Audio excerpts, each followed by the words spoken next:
Hey guys, been a while, I know. Been busy, and it's hot right now. It is humid as hell, and I have a good feeling it might rain pretty badly soon. So, yeah, if you see little beads of sweat, that's just because it's humid out here.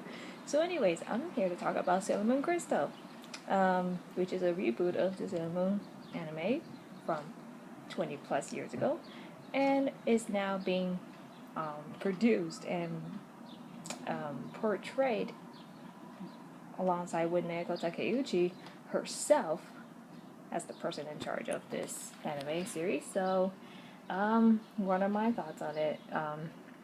Truth be told, I was a little nervous because anything that's rebooted usually doesn't really fall true to how it was originally, or otherwise the original context. So, excuse me. Of course, I've seen the leaked images, um, official releases of artwork and stuff like that. So, you know, it took some time for me to get adjusted to it, but I kind of like the new artwork layout and everything. Of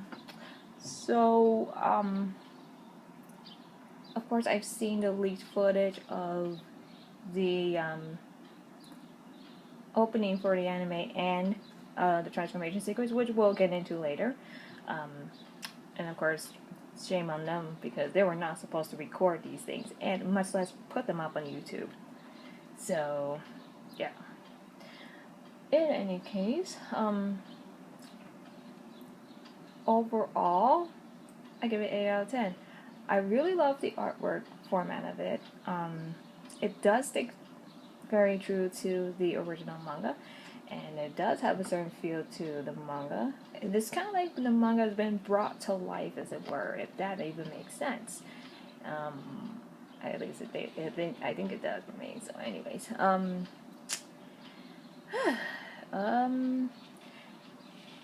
voice acting is fantastic, and I think these were voice actresses and actors approved by Naoko Takeuchi herself as well. I'm not too sure, don't hold me to that, but that's what I read somewhere. And overall, I enjoy it. My only complaints, though, I do have complaints. My second to biggest complaint is how the hair, especially Usagi's ponytails from her hairstyle, they flail around endless numbers of hair strands. Like, this is like only a little bit, but okay, there's a little much, but generalizingly, you don't really need that much unless if there's like a massive wind. It's just like poof, like hair strands all over the place. But it's like it's in her room, when after the transformation sequence is done, there's a whole bunch of like little hair strands flying all over the place. It just made her hair look like like a pair of octopi. It did. if you agree with me on that one, then yeah, it made her hair kind of look like a pair of octopi that's attached on her head. It did. I mean, I couldn't care less if it was just like 1, 2, well, maybe 2 at the minimum, 3 at the max. I wouldn't care. But if it's gonna be like every single sequence when it's like hair strands, like more than 3 years like flying out of her hair, and it's like, no. And of course, everyone's number one complaint, I've seen it and I've heard it, transformation sequence. Now, this isn't so much of like my biggest complaint. My only problem with it is that number one, it takes way too long because as I remember, the transformation sequences in the original anime, they lasted at least, at the very max, like 30 seconds. Not too bad. At least you get, bam, bam, bam, bam, bam, bam, bam, bam. That's it. This one has the same idea, but instead they kind of break it down like with the uniform first and then the bow. I'm like, okay, but whatever. I think I could get adjusted to it. And then there is the earrings that are bing separate from the rest of the little accessories. I'm like, okay, how does this work? Well, whatever. I just wish it didn't last like 50 seconds. Like someone actually did a comparison with the original transformation 20 years ago versus the one from Sailor Moon Crystal, and you will see the time difference, like 50 seconds just to transform. What if there's like a ball of lightning that's hitting your way? You're not even halfway done transforming. Like, how does that work, realistically? And another problem I have with it is that the fact it's in 3D. Why does it need to be in 3D? I don't know. I understand that some things look better in 3D. This one is like almost choppy for me. But of course, if you read the manga and see that there is a progression with Sailor Moon herself, then maybe it won't look half as bad if there's a progression stage for her transformation sequence down the road. Maybe. Just saying. And I'm not predicting anything, I'm just saying if that is the case, maybe it won't be half as bad.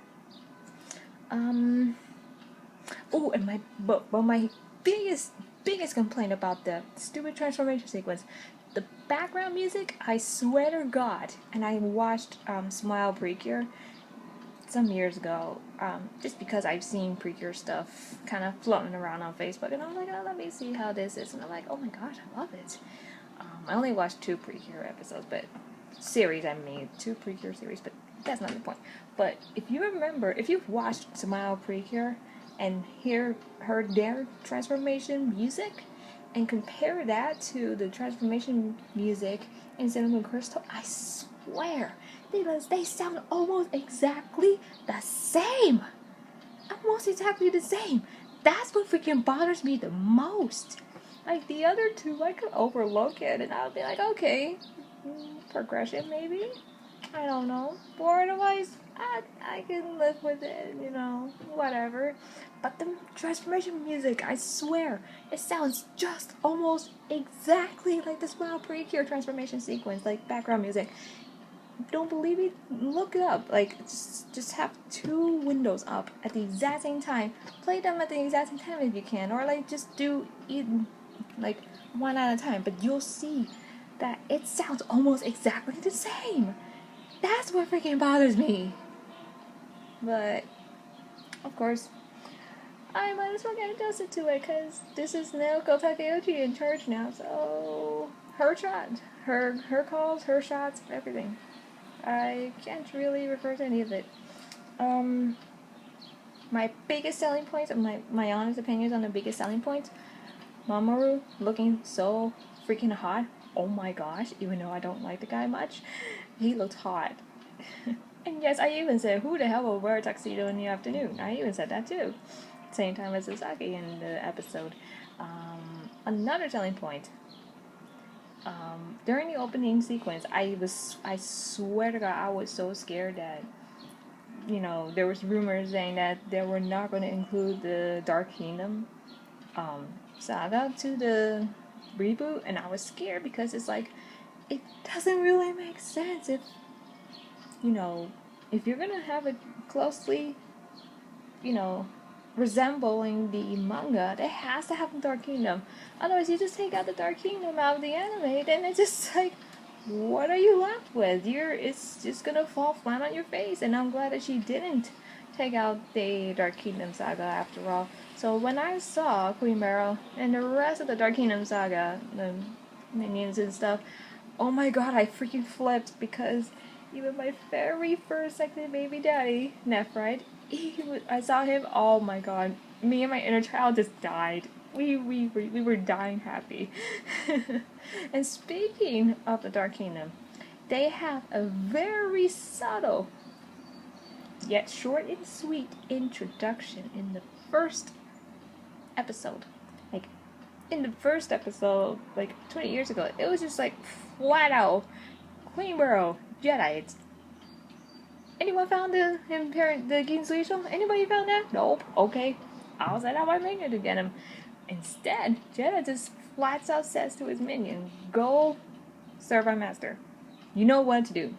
But the thing is, you don't know what it is that they're looking for. You don't know what it is they're doing.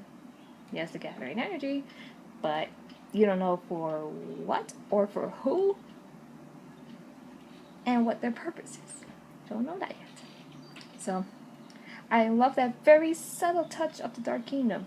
Instead of just like throwing it right at your face, and you kind of get the idea. Okay, they're after the exact same Damon's mom, or you know. So I really like that. So overall, 8 out of 10. And like I said, for me, aside from the fact that the transformation music sequence is very, very similar to the Smile Precure transformation music, everything else I can overlook, and I just be like, whatever. Anyone else want to complain about it, whatever, to each their own. But the way I see it, 8 out of 10, Naoko Takeuchi has done a fantastic job. I even love the colors that she used.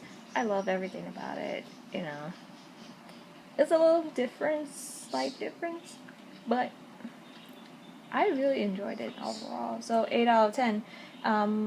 Like I said, Naoko Takeuchi has won me over overall. So the little complaints, there, I'll live with it. I don't care at this point. So there you have it. I know this is like a few days late, so I just figured I might as well do this now. And because I know I haven't done much of any vlogging, so there you have it.